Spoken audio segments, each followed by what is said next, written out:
Hello everyone and I hope आप सब बढ़िया होंगे। तो आज finally we are back with one of the most important video.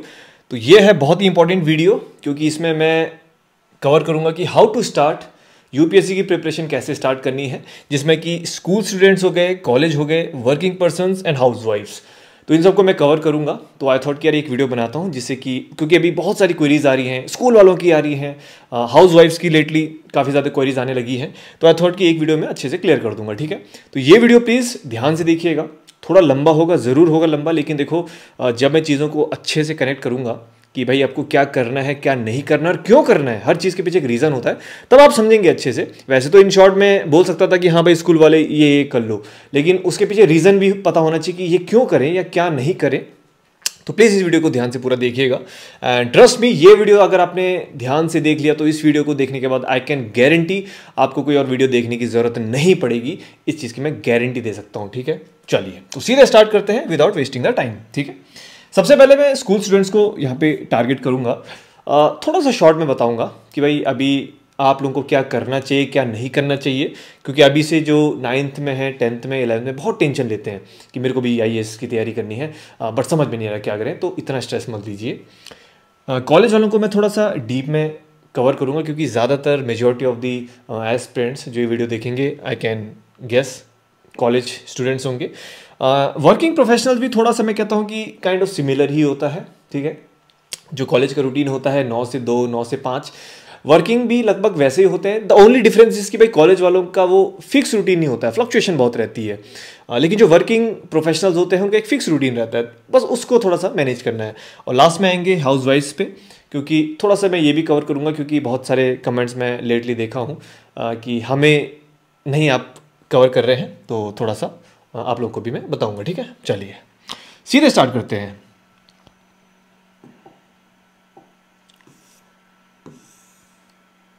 ठीक है, सबसे पहले बात करते हैं स्कूल स्टूडेंट्स की। देखो मेरा सिंपल सा स्टाइल रहता है, फ्री फ्लो में मैं आपको समझाऊंगा। तो ऐसा नहीं कि आप सोचो कि मैं एक बार स्किप कर दूं और फिर देखूं, समझ में कुछ नहीं आएगा।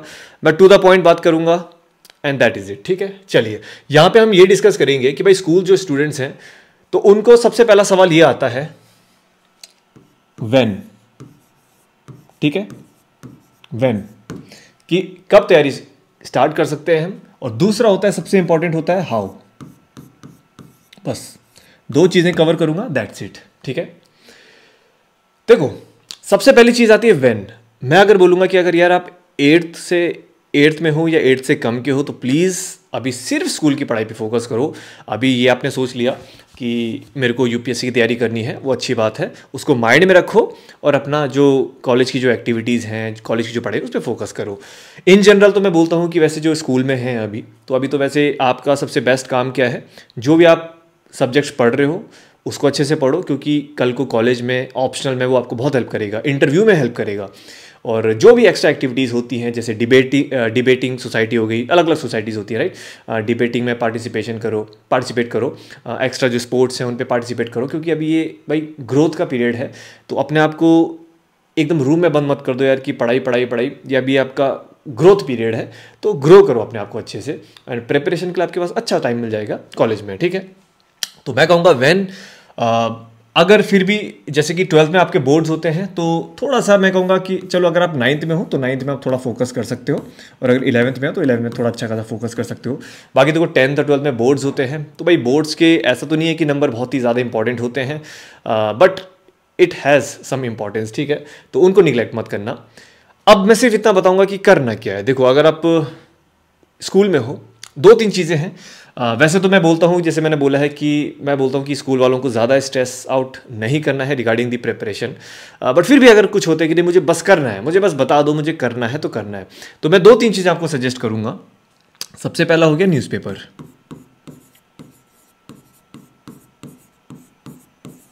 ठीक है, न्यूज़पेपर पढ़ना स्टार्ट कर दो। द हिंदू पढ़ सकते हो, द इंडियन एक्सप्रेस पढ़ सकते हो, या कोई आसान लगता है हिंदुस्तान टाइम्स, जो मर्जी पढ़ लो, न्यूज़पेपर पढ़ना स्टार्ट कर दो। इससे क्या होगा कि थोड़ा सा जो चीज़ें चल रही हैं हमारी सोसाइटी में, हमारी कंट्री में, या फिर आउटसाइड आवर कंट्री, तो थोड़ा सा आइडिया लग जाएगा आपको, and it will help you जब आप फर्दर स्टडीज़ करोगे। It will help you to understand things in a easy way. दूसरा जो आप कर सकते हो वो है एनसीईआरटीज़। ठीक है, आप एनसीईआरटीज़ पढ़ सकते हो।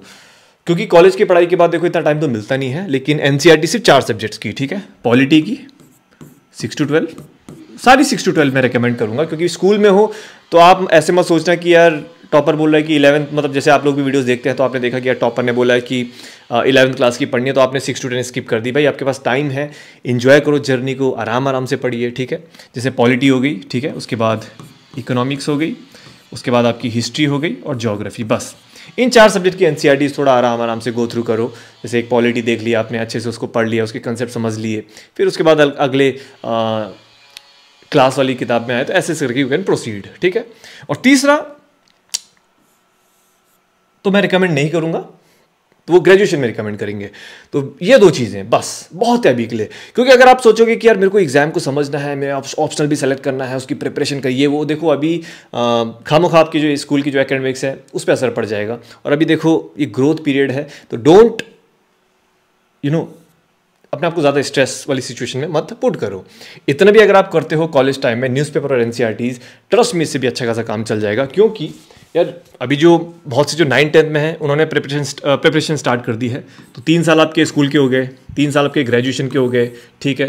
मान लीजिए अगर 1 साल आपने ड्रॉप कर भी दिया, नहीं भी करा, तो 6 साल, यार 6 साल एक बहुत लंबा टाइम होता है। कोई 1 साल भी देगा ना तो उसका सिलेक्शन हो जाएगा। अब किसी ने 6 साल अच्छे से नहीं पढ़ा और कोई 1 साल अच्छे से पढ़ ले तो बात एक ही है, क्योंकि यहाँ पे सिलेक्शन हो जाएगा। कहने का मतलब ये है कि what I am trying to say is कि स्कूल में थोड़ा बेसिक चीज़ों पे फोकस करो and that is more than sufficient, ठीक है। चलिए नेक्स्ट बात करूँगा कॉलेज स्टूडेंट्स के बारे में। देखिए यहाँ पे अभी मैं फाइनल ईयर वालों को तो नहीं बोलूँगा। अगर आप फाइनल ईयर में हो और आपने जस्ट सोचा कि अब मैं प्रिपरेशन स्टार्ट करता हूँ और मुश्किल से 6-7 महीने हैं, तो आई विल सजेस्ट कि आप नेक्स्ट यानी 2024 को टारगेट करो, एक अच्छा अटैम्प्ट दो। जो सेकंड ईयर में है, जो जस्ट सेकंड ईयर में गए हैं, और जो फर्स्ट ईयर में है, तो लगभग उनके लिए मैं कैसे ज़्यादा डिफरेंस नहीं है। तो मैं बताऊंगा कि आप लोग क्या कर सकते हो, ठीक है। देखो कॉलेज का क्या सीन होता है कि एक तो आपका फिक्स टाइम भी नहीं होता है ना। जैसे कभी प्रैक्टिकल्स आ गए, कभी जो एग्जाम्स बीच में होते हैं, सेमेस्टर के जो एग्जाम्स होते हैं वो बहुत प्रॉब्लम क्रिएट करते हैं, जो मैंने अभी नोटिस किया है। तो इस कॉलेज वालों के लिए भी ये रहता है, सबसे बड़ा इशू रहता है कि व्हेन टू स्टार्ट, ठीक है। तो मैं एक एक करके लिख देता हूँ, व्हेन टू स्टार्ट, ठीक है, हाउ टू स्टार्ट, और सबसे इंपॉर्टेंट जो इशू फेस करते हैं वो होता है टाइम मैनेजमेंट का।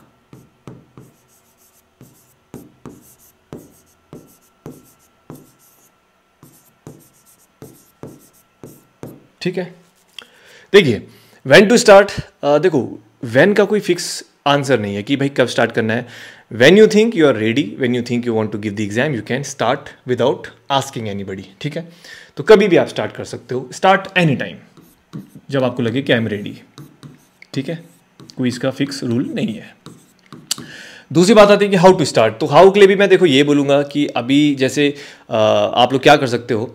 सबसे पहला जो स्टेप होता है, तो जो मैं बहुत बार बोलता हूँ कि थोड़ा सा एग्ज़ाम को समझो, ठीक है। अभी कुछ नहीं आपने सोचना है, ज़्यादा से ज़्यादा आप थोड़ा एग्ज़ाम को समझ सकते हो कि भाई एग्ज़ाम होता क्या है, एग्ज़ाम का पैटर्न क्या है, कौन कौन से ऑप्शनल्स होते हैं, और जो अलग अलग जनरल स्टडीज़ के जो सब्जेक्ट्स हैं उनमें क्या क्या सब्जेक्ट्स आते हैं। थोड़ा सा एग्ज़ाम को समझ सकते हो। मैंने बहुत सारी ऐसी वीडियोज़ बना रखी हैं, तो आप उनको गो थ्रू कर सकते हो। ये बहुत बेसिक सी चीज़ है। एग्ज़ाम को आपने समझ लिया है, स्टार्ट कैसे करना है। स्टार्ट आपने, सीधी सी बात है, अगर आपने सिलेबस अच्छे से देख लिया तो आप फिगर आउट कर लेंगे कि यार कौन कौन से सब्जेक्ट्स हैं जो प्रीलिम्स में भी आ रहे हैं, मेंस में भी आ रहे हैं। Start with 2 subjects directly. अगर आप साइंस बैकग्राउंड से हैं और आपके बेसिक्स अच्छे क्लियर नहीं हैं, आपको नहीं पता कि भाई पॉलिटी में फेडरलिज्म क्या होता है, सेकुलरिज्म क्या होता है, एग्जीक्यूटिव और ये लेजिस्लेचर में डिफरेंस क्या है, भाई सुप्रीम कोर्ट की, ये बेसिक जो चीज़ें होती हैं नहीं पता है, तो that means you have to start with the basics. मैं यही बोलता हूँ कि 6 to 10 की जो किताब होती हैं, देखो हर एनसीईआरटी में वेरी करता है। अगर हम ज्योग्राफी की बात करते हैं तो ज्योग्राफी की जो 6 to 10 है, they are very very important. वहीं अगर हम पॉलिटी की बात करते हैं वो उतनी इंपॉर्टेंट नहीं है। तो आपको ये थोड़ा सा क्लैरिटी होनी चाहिए, और ये मैंने अपने एनसीईआरटी वीडियो में भी क्लियर कर रखा है, तो आप वो वीडियो एक बार गो थ्रू कर सकते हो। तो जैसे जो हमारे कोर सब्जेक्ट्स होते हैं, जो कॉमन सब्जेक्ट्स हैं, पॉलिटी, इकोनॉमी, हिस्ट्री, ज्योग्राफी, इनको आप थोड़ा सा ज़्यादा टाइम दे सकते हो। तो you can start with these NCERTs, ठीक है। आप इन एनसीईआरटी से स्टार्ट कर सकते हो। तो आपने कैसे स्टार्ट करना है, देखो अगर मैं यहाँ पे बात करूं फर्स्ट या सेकंड ईयर वालों को, तो आपका एक प्लान होना चाहिए, एक टारगेट होना चाहिए। अगर मैं यूपीएससी की बात करता हूं, हमारा तरीका क्या होता है, सबसे पहले हम बेसिक्स कवर करते हैं। बेसिक्स कवर करने के बाद हम एडवांस बुक्स पे जाते हैं। एडवांस बुक्स जब हमारे बेसिक्स कवर हो जाते हैं उसके बाद हम थोड़े से PYQ टेस्ट और थोड़ा आंसर राइटिंग स्टार्ट कर देते हैं, ठीक है, डिपेंडिंग ऑन द सब्जेक्ट कि हमने वो कितने अच्छे से पढ़ा है। फिर जब हम एडवांस बुक पढ़ते हैं तो वहाँ पर फिर वो जो सब्जेक्ट स्पेशलाइजेशन होती है ना, तो सब्जेक्ट के बारे में हम थोड़ा इन डेप्थ जानते हैं और उसी दौरान हम अपना ऑप्शनल भी कवर करते हैं। लेकिन मैं सजेस्ट करूँगा कि ऑप्शनल एक ऐसी चीज़ है जो आपको एडवांस से पहले अगर आपने कर दी तो आपको दिक्कत नहीं होगी। क्यों? क्योंकि बहुतों का ऑप्शनल में टाइम चला जाता है और जिस कारण जो स्टैंडर्ड बुक्स होती हैं, रेफरेंस बुक्स होती हैं, वहाँ पे टाइम नहीं दे पाते हैं। तो मैं क्या सजेस्ट करूँगा, इन शॉर्ट मैं आपको बताता हूँ, ज़्यादा कंफ्यूज होने की नीड नहीं है। हाउ टू स्टार्ट, ठीक है। मैं कहूँगा स्टार्टिंग के 6-7 महीने में आप एग्ज़ाम को समझ लिया आपने अच्छे से। समझना कैसे है, थोड़ा सा सिलेबस देख लो, उसके जो टॉपिक्स होते हैं, टर्म्स होते हैं, बहुत सारे वीडियोस आपको मिल जाएंगे, ठीक है, आप उनको गो थ्रू कर सकते हो। मैंने भी अपने टेलीग्राम पे डाल रखा है, तो मेरा टेलीग्राम आप ज्वाइन कर सकते हो, डिस्क्रिप्शन पे मिल जाएगा। तो मैंने इस पर एक सिलेबस एनालिसिस वाला वीडियो डाला था, वो टेलीग्राम पे डाला था, सॉरी, सिलेबस एनालिसिस का एक PDF, उसमें मैंने बताया था कि हाँ भाई ये सब्जेक्ट में कौन कौन से अलग अलग, मतलब पेपर में कौन कौन से सब्जेक्ट्स है, थोड़ी आपको क्लैरिटी मिल जाएगी। तो this is my Telegram user name. अब हाउ आपने स्टार्टिंग में थोड़े बेसिक्स कवर कर दिए अपने, ज़्यादा आपको ऐसे नहीं कि टोटल 35-36 NCERTs होती हैं, सारी कंपलसरी नहीं है, साइंस वाली पढ़ने की ज़रूरत नहीं है, ठीक है। जो इंपॉर्टेंट NCERTs होती हैं जैसे कि आपकी पॉलिटी 11th क्लास की जितनी भी NCERTs होती है सारी इंपॉर्टेंट है, तो वो सारी इंपॉर्टेंट NCERTs आपने पढ़ी, आपका बेस हो गया मजबूत। NCERT notes is also not compulsory, बहुत से नोट्स मैंने अपनी वेबसाइट पे भी अपलोड कर रखे हैं, बट आपको कंपलसरी नहीं है नोट्स बनाना। अगर आपको किसी कंसेप्ट में दिक्कत आती है उसको आप नोट डाउन कर सकते हो, वरना बहुत सारी चीज़ें आप फिर से आगे भी पढ़ोगे, ठीक है। तो सबसे पहले आपका टारगेट होना चाहिए कि भाई स्टार्टिंग के 5-6 महीने में आपने बेसिक्स कवर कर दिए। इस दौरान जब आप अपने बेसिक्स कवर कर रहे होंगे, आपको ऑप्शनल के बारे में सोचना स्टार्ट कर देना है, ठीक है। The moment you start your preparation, UPSC preparation start होती है, सबसे पहला जो आपका गोल होना चाहिए वो होता है कि भाई ऑप्शनल आपको फाइनलाइज करना है। बिकॉज मैं सच बताऊं, आज की डेट में भी बहुत से स्टूडेंट्स हैं जिनकी 6-7 महीने पहले प्रिपरेशन स्टार्ट हुई थी, पहले एक ऑप्शनल लिया, 3-4 महीने पढ़ा, फिर दूसरा ऑप्शनल ले लिया। बहुतों ने 6 महीने तक कोई ऑप्शनल ही नहीं सोचा, अब परेशानी की कौन सा ऑप्शनल ले। तो ये लास्ट टाइम में ये बहुत प्रॉब्लम क्रिएट करता है ऑप्शनल। तो ऑप्शनल को अगर आपने पहले क्लियर कर दिया, ट्रस्ट में आपकी 50% प्रॉब्लम सॉल्व हो जाएंगी, क्योंकि ऑप्शनल अपने में 500 नंबर का होता है और 500 नंबर को we can not take for granted, मतलब ऑलमोस्ट 1/3 ऑफ योर मेंस। तो आपको थोड़ा सोच समझ के तो ऑप्शनल पे वर्क करना चाहिए। तो इसी दौरान आप अपना ऑप्शनल भी सर्च कर लो। ऑप्शनल की रिगार्डिंग भी मैंने बहुत बार बोल रखा है कि ऑप्शनल कैसे आप सेलेक्ट कर सकते हो, उसके रिगार्डिंग अलग से वीडियो बना रखा है, तो आप मेरे चैनल पे देख सकते हो, ठीक है।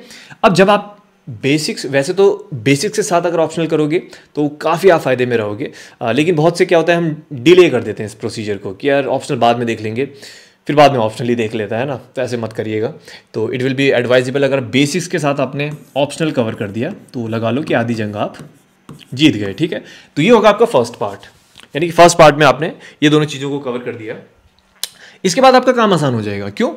अब आपको करना क्या है, आपके बेसिक्स मजबूत हैं, एग्जाम को आपने समझ लिया है, ऑप्शनल आपने प्रिपेयर कर दिया है, अब बचता है सिर्फ 2-3 चीज़ें। एक होता है उसके बाद जो मतलब आप आखिरी के जो 1 साल होंगे, एक करोगे आप प्रैक्टिस, क्योंकि अगर किसी ने NCERTs अच्छे से पढ़ ली तो आई कैन से कि 40-45% सिलेबस उसका कवर हो जाएगा। क्यों?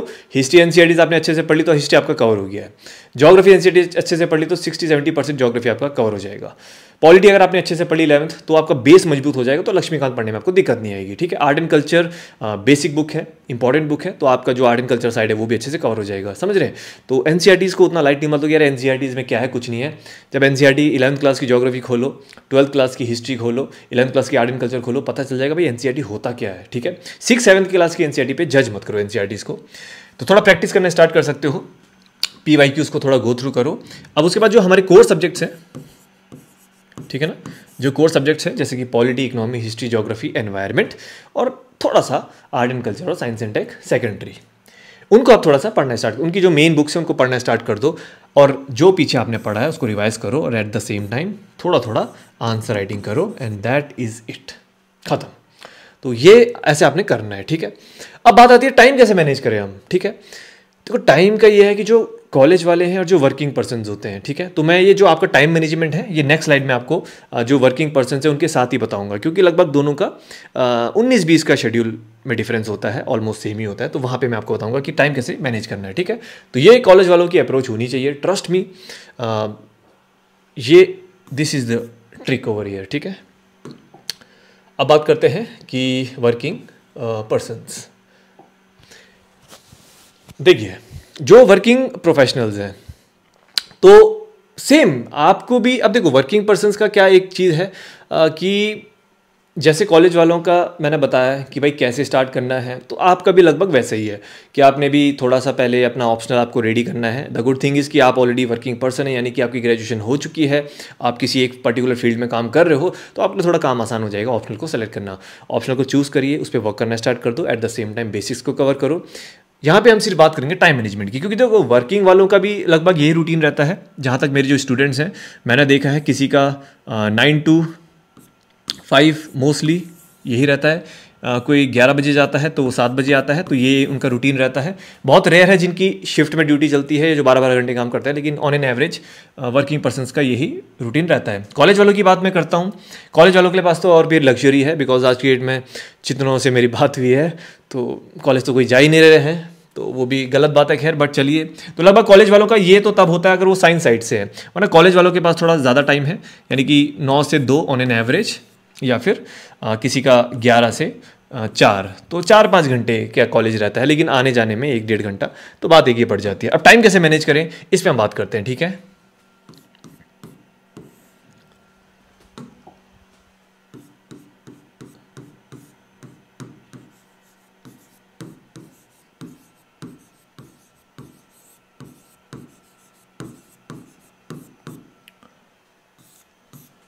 देखो टाइम मैनेजमेंट में एक चीज़ बोलूँगा मैं, ये बहुत वेरी करता है पर्सन टू पर्सन, ठीक है।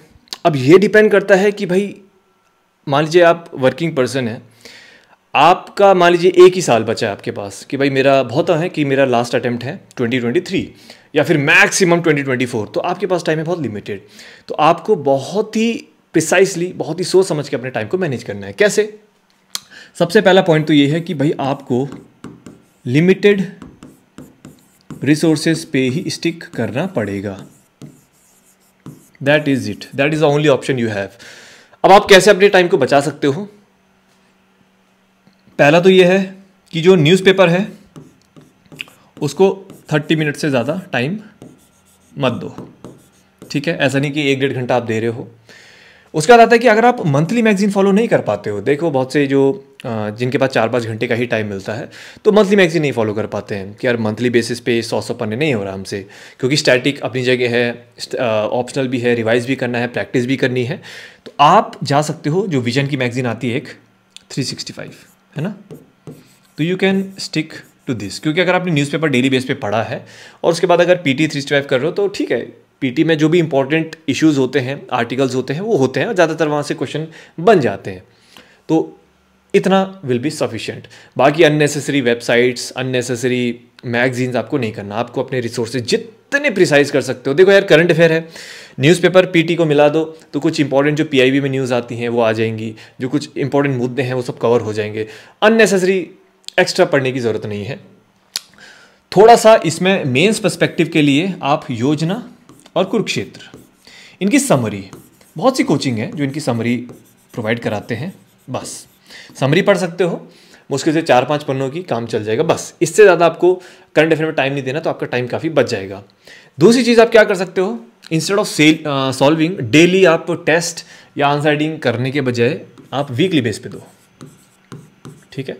वीकली बेस पे दो, जैसे कि अगर आप MCQs लगाते हो तो वीकली बेस पे आप लाइक डिपेंडिंग 25 से 50 के करीब लगा सकते हो, और अगर आंसर राइटिंग करते हो तो 5 से 10 के करीब आप वीकली बेस पे लगा सकते हो। That will also work. अभी ऐसे नहीं कि आप लोग टेस्ट सीरीज और ये MCQ सॉल्व करने के पीछे चले गए, क्योंकि देखो the whole purpose of solving these, यानी कि प्रैक्टिस करने का पर्पज़ ये होता है कि एग्जाम में जो हम गलती करने वाले हैं वो गलती हम पहले ही फिगर आउट करके उनको सॉल्व कर लें। That is the main reason. तो अगर आपको लगता है कि यार मैं अब गलतियाँ नहीं कर रहा हूँ, या फिर मैं समझ गया हूँ कि मेरे को एग्ज़ाम को कैसे अप्रोच करना है, तो ज़्यादा टाइम भी देने की नीड नहीं है, क्योंकि सबसे ज़्यादा टाइम, यानी कि सबसे ज़्यादा टाइम आपने जहाँ पे देना है वो है आपका स्टैटिक, ठीक है। स्टैटिक हो गया और ऑप्शनल, ठीक है। तो यहाँ पे आपने टाइम देना है। और जब भी आप पढ़ते हैं तो 2-3 चीज़ें मैं बोलूँगा। देखिए, सबसे पहले टाइम मैनेजमेंट का देखो सबसे जो सिंपल जो आसान तरीका होता है, मैं बिल्कुल बहुत ही साइंटिफिक नहीं बताऊंगा, बहुत ही प्रैक्टिकल अप्रोच बताऊंगा। आप अपना दिनचर्या देखो कि मैं कब उठता हूँ, कब सोता हूँ, कब मेरा काम होता है, चाहे कॉलेज वाले हो या वर्किंग पर्सन हो। मैं कब जाता हूँ, कब आता हूँ, ठीक है। क्या मैं अपनी जॉब पे टाइम निकाल पाऊंगा पढ़ाई के लिए? अगर हाँ, तो वहाँ पर आप लाइट चीज़ें पढ़ सकते हो, जैसे रिवीजन हो गया, या जैसे न्यूज़पेपर की लाइट रीडिंग हो गई, या कुछ भी आपका पेंडिंग टारगेट्स हैं वो कर सकते हो, जिसमें कि एक फोकस्ड 1-1.5 घंटे का टाइम नहीं चाहिए, जहाँ 15-15 मिनट में काम चल जाएगा। उसके बाद जब आप घर आते हो तो आप देखो कि यार मेरे पास कितना टाइम मिलता है, मेरे पास है 4-5 घंटे, ठीक है। फालतू एक्स्ट्रा टाइम में कहाँ पे वेस्ट कर रहा हूँ, उसको कट डाउन करो एंड अपने जो स्टडी आवर्स हैं उनमें इंक्लूड करो। मान लीजिए 4-5 घंटे आप पढ़ते हैं, तो वहाँ पे आप टाइम को मैनेज करो कि भाई 5 घंटे मेरे पास, यानी कि मेरे पास लिमिटेड टाइम, तो करंट अफेयर्स को मैं लिमिटेड ही टाइम दूंगा, दैट्स इट। 1 घंटा दूंगा, इससे इधर उधर कहीं झांकूंगा भी नहीं। इतना कंट्रोल तो करना पड़ेगा। बचा आपके पास 3-4 घंटे, तो वहाँ पे आपने देखना है कि हाँ बेसिक्स अगर कमज़ोर है तो वो बेसिक्स एनसीईआरटी से कवर कर लूँगा। बेसिक्स स्ट्रॉन्ग है तो simply stick to my recommended standard books, जो कि आज की डेट में बहुत ही कॉमन है, सब टॉपर्स की ऑलमोस्ट सेम है, उस पर स्टिक करूँगा। And then I will revise थोड़ा सा, और हफ्ते हफ्ते में अपनी नॉलेज को मैं टेस्ट करूँगा, चेक करूँगा, and that is it. I will keep on revising. मैं पहले अच्छे से नॉलेज गेन करूँगा, then I will revise it, then I will test myself, then I will repeat the same cycle, and that is it. सबसे most important है कि you have to be consistent, ठीक है। तो ये हो गया है वर्किंग पर्सनस के लिए, कॉलेज वालों के लिए time management, that is the best thing you can do. Next अब हम बात करते हैं हाउस वाइफ्स के बारे में। देखिए अभी क्या है कि जहाँ तक जितना मैंने इंटरेक्शन किया है, मेरे बैच में बहुत सारे स्टूडेंट्स हैं जो हाउस वाइफ्स हैं, तो एक चीज़ मैंने जो सबसे बड़ी जो मैंने प्रॉब्लम देखी है, जो सबसे बड़ी एक प्रॉब्लम आती है, वो आती है कि जो एक रेगुलर टाइम होता है ना, वो नहीं मिलता है। तो this is the biggest issue. अगर आप कॉलेज में भाई आपने बोल दिया कि भाई 3 घंटे मैं पढ़ रहा हूँ, डिस्टर्ब मत करो, नोबडी विल डिस्टर्ब यू। अगर आप वर्किंग पर्सन है, you are the head of your family, भाई I am studying, don't disturb me. लेकिन यहाँ पर सीन ऐसे नहीं होता है।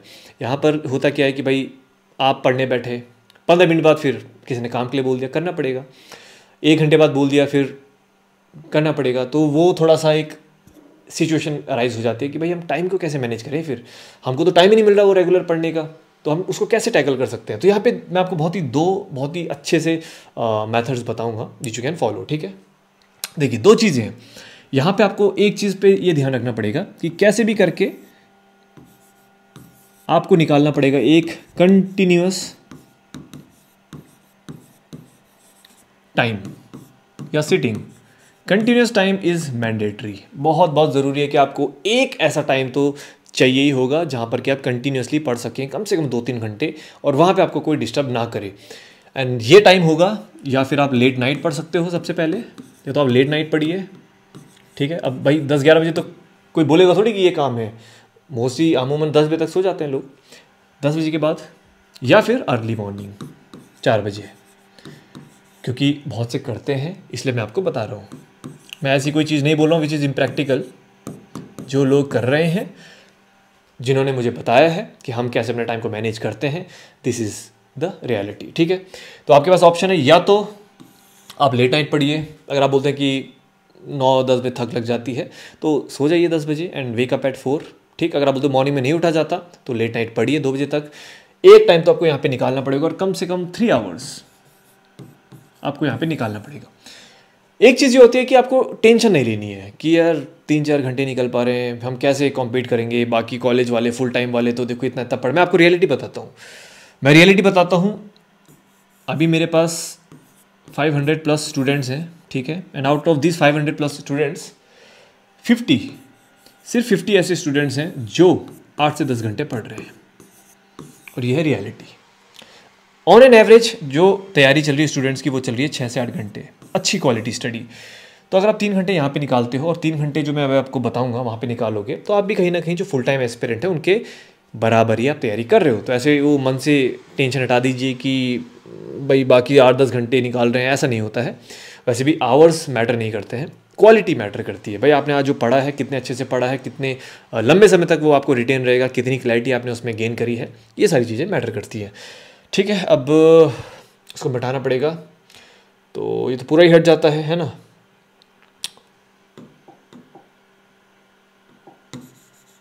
नहीं, चलिए कोई दिक्कत नहीं है।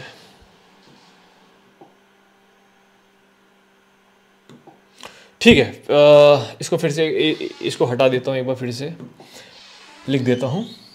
ठीक है, पहला होता है continuous time,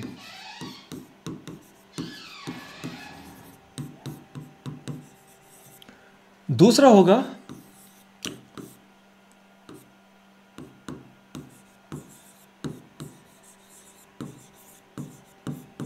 find the gaps. ठीक है,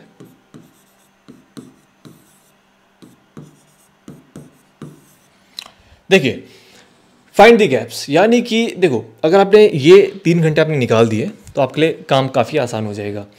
अब बात आती है कि जब आप उठते हैं और उठने के बाद ठीक है अपना नॉर्मल काम किया, उसके बाद दिन का काम किया, शाम का, लेकिन बीच बीच में आपको ऐसा टाइम तो मिलता होगा, जैसे कभी 15 मिनट मिल गए, कभी आधे घंटे मिल गए, और कभी हो सकता है कि कुछ काम नहीं है तो 1 घंटे मिल गए। बस ये टाइम को आपको यूटिलाइज़ करना है, that is the only option you have. इस टाइम को यूटिलाइज़ करना है आपने, और लगभग ये अगर 3 घंटे के करीब हो जाते हैं तो ठीक है, आपका जो डेली का जो टारगेट है, डेली की जो पढ़ाई है वो आपकी पूरी हो जाएगी, एंड फिर आपको टेंशन लेने की ज़रूरत नहीं है। अब करना क्या है, 2 चीज़ें मैं आपको बताता हूँ। देखिए, पढ़ना किस टाइम पे क्या है ये बहुत ज़रूरी है। 3 घंटे, देखो जो कंटिन्यूस टाइम आपके पास मिलता है, इस पर आपने एक चीज़ का ये ध्यान रखना है कि जो टफ चीज़ें होती है, जैसे कि मान लीजिए कोई किताब पढ़ रहे हो आप, मान लीजिए कोई नई किताब है, जैसे लक्ष्मीकांत है, स्पेक्ट्रम है, या करंट अफेयर मैगजीन आप पढ़ रहे हो, या कुछ भी जो पहली बार पढ़ रहे हो, जो थोड़ा सा आपको जिसमें ध्यान ज़्यादा लगाना पड़ रहा है, जिसमें कंसंट्रेट ज़्यादा करना पड़ रहा है, वो चीज़ें रखो यहाँ पर। यानी कि यहाँ पर आपने रखना है टफ चीज़ों को, क्योंकि देखो जो टफ चीज़ें होती हैं उनके लिए चाहिए होता है कंटिन्यूस टाइम। ऐसे नहीं कि आप अगर सोचो कि कोई हार्ड किताब पढ़ रहे हो या हार्ड कंसेप्ट आप पढ़ रहे हो, 10-15 मिनट दिए, ऐसे नहीं, वो आपका वो जो मोमेंटम है, जो रेगुलरिटी है, जो कनेक्टिंग है चीज़ों को, नहीं कर पाओगे अच्छे से। तो बेटर है कि यहाँ पे टफ चीज़ों को पढ़िए, यहाँ पे जो गैप्स मिलते हैं यहाँ पे छोटी छोटी चीज़ें करिए। जैसे बहुत से होते हैं ना कि भाई, जैसे मैं न्यूज़पेपर के नोट्स डालता हूँ तो पढ़ लिया 15 मिनट में। जैसे कि मान लीजिए न्यूज़पेपर आ गया, न्यूज़पेपर में आपने देखा यार 4-5 अच्छे आर्टिकल है, उनकी कटआउट निकाल के पढ़ लिया आधे घंटे में। उसके बाद मान लीजिए कि आपको लगा कि यार ये कल मैंने ये किताब पढ़ी थी, 2-3 चैप्टर पढ़े थे, रिवीजन कर लो, that is the best thing. Revision में ज़्यादा मेहनत भी नहीं लगेगी, जो चीज़ आपने पढ़ी है उसको एक बार गो थ्रू करना है, रिवीजन कर लो। उसके अलावा मान लीजिए कि आप क्या कर सकते हो, सबसे बेस्ट स्ट्रेटेजी है कि सोने से पहले आपने 2-4 पन्ने की शॉर्ट नोट्स बना दिए कि आज आपने जो जो पढ़ा था शॉर्ट नोट्स बने थे, इनको आप रिवाइज कर सकते हो एक पन्ने करके। ऐसे आपको टाइम अपना यूटिलाइज़ करना पड़ेगा। कहने का मतलब है कि आपने जैसे स्टार्टिंग में गोल सेट कर दिया कि भाई ये मेरा मान लीजिए जनवरी है, जनवरी में मेरे टारगेट है कि मुझे ये पर्टिकुलर एनसीईआरटी करनी है, मुझे न्यूज़पेपर पढ़ना है रेगुलर, या फिर ये मंथली मैगजीन है, ऑप्शनल का इतना कवर करना है। तो इनको आपने वीकली बेस पे डिवाइड करना है कि ठीक है ऑप्शनल के मान लो 50 पन्ने हैं, तो हर दिन मेरा टारगेट है कि कम से कम 7 पन्ने मेरे को पढ़ने हैं। तो ऐसे आप यहाँ पे कवर कर सकते हो, सिंपल सी बात है। फिर उसके बाद जो आपका मंथली टारगेट कंप्लीट हो जाए, then you can make the target of February. ठीक है, तो ये चीज़ आपने करनी है। तो ऐसे में आपका टाइम हो जाएगा बड़े आसानी से मैनेज। और सबसे इंपॉर्टेंट आता है, ये सभी के लिए है इंपॉर्टेंट टिप्स, तो प्लीज़ इसको ज़रूर देखिएगा। जो भी मैंने बोला है मैं सबके लिए यही बोलूँगा कि ये काम आपने करना है। ठीक है, सबसे पहले अगर आपने ये नहीं किया है तो प्लीज़ इसको करिए। वो होता है सबसे इंपॉर्टेंट है, जो मुझे लगता है वो है अंडरस्टैंडिंग द एग्ज़ाम। नहीं कर रहे हैं आज की डेट में, कोई भी नहीं कर रहा है। Understanding the exam. अब आप बोलोगे कि भाई समझना क्या एग्ज़ाम को, समझना बहुत ज़रूरी है। कैसे समझ सकते हो? सबसे पहले सिलेबस को देखो अच्छे से, लाइन टू लाइन पढ़ो, और मैं तो कहूँगा नोट डाउन कर दो। जब नोट डाउन करोगे आपको सारे टॉपिक्स पता चल जाएंगे क्या क्या है सिलेबस में। ठीक है, दूसरी चीज़ होती है पीवाईक्यू को ओवरव्यू लो। बहुत से गलत समझ बैठते हैं कि भाई हमने कुछ पढ़ा नहीं तो पीवाईक्यू कैसे समझेंगे। एक बार देखना ही तो है, मतलब कितना टाइम लग जाएगा देखने में? 15 मिनट, 20 मिनट, 1 घंटा, 1 दिन, 2 दिन, बस पहले देख तो लो एक बार, चीज़ों को देखना है। और ऐसा नहीं है कि कुछ समझ में नहीं आएगा यार, इतने भी नहीं। हिस्ट्री के क्वेश्चंस हैं, वो समझना ही क्या है, हिस्ट्री के क्वेश्चंस हैं, ज्योग्राफी के क्वेश्चंस हैं। हाँ, इकोनॉमिक्स के नहीं समझ में आएंगे, लेकिन हिस्ट्री, ज्योग्राफी, पॉलिटी तो समझ में आ जाएगा ना, इसमें समझना क्या है। इसके बाद आता है तीसरा, वो होता है एग्जाम पैटर्न। एग्जाम पैटर्न नहीं पता बहुतों को, ठीक है, पता ही नहीं GS 3 में कौन कौन से सब्जेक्ट्स हैं, GS 4 में, GS 1 में क्या क्या सब्जेक्ट्स हैं, पता ही नहीं है। ठीक है, ये पहली चीज़ होगी जो आपको करनी है। ठीक है, तो this is very very important. और दूसरी चीज़ जो बहुत ज़्यादा इंपॉर्टेंट, प्लीज़ बेसिक्स को स्ट्रॉन्ग करो। मैं अभी भी गारंटी के साथ कह सकता हूँ, आप में से अगर कोई बोलता है कि मैंने एनसीईआरटी बहुत अच्छे से पढ़ ली है, 90% से अगर बहुत बेसिक क्वेश्चंस पूछ लिए, ट्रस्ट मी नहीं बता पाएंगे। चलो एक क्वेश्चन अभी पूछ लेता हूँ। अगर आप बोलते हैं कि भाई पॉलिटी बहुत आसान है, एक कंसेप्ट आता है, एक कंसेप्ट आपने देखा होगा पॉलिटी में आता है, cross cutting and overlapping. Cross cutting और ओवरलैपिंग डिफरेंसेस क्या होता है, ये कमेंट करके बताइए कि आपने अगर पढ़ा है अच्छे से तो क्या होता है, आसान भाषा में समझाइए इसको, ठीक है। और जिसका आपको अच्छा लगेगा उसको लाइक कर देना, ठीक है। तो ये एनसीईआरटी का क्वेश्चन है, ठीक है। बहुत सारे ऐसे क्वेश्चंस हैं, इग्नोर करते हुए हम चल जाते हैं। तो फाउंडेशन जिसका मजबूत होगा तो आगे जो भी चीज़ें आप पढ़ोगे आपको क्लैरिटी रहेगी, ठीक है। तो फिलहाल आपका काम होना चाहिए इन 2 चीज़ों पे, दैट इज़ इट। जिसने ये कर दिया 50% of the job is done, ठीक है। और थोड़ा सा ऑप्शनल पे नज़र मारो, ठीक है। बाकी कोई भी अगर डाउट आता है तो प्लीज़ कमेंट सेक्शन में पूछिएगा, and I will definitely reply to each and everybody, and that's it, ठीक है। और बाकी प्लीज़ इसका ज़रूर बताना, एनसीईआरटी का क्वेश्चन है। So thank you so much and have a good day and see you soon.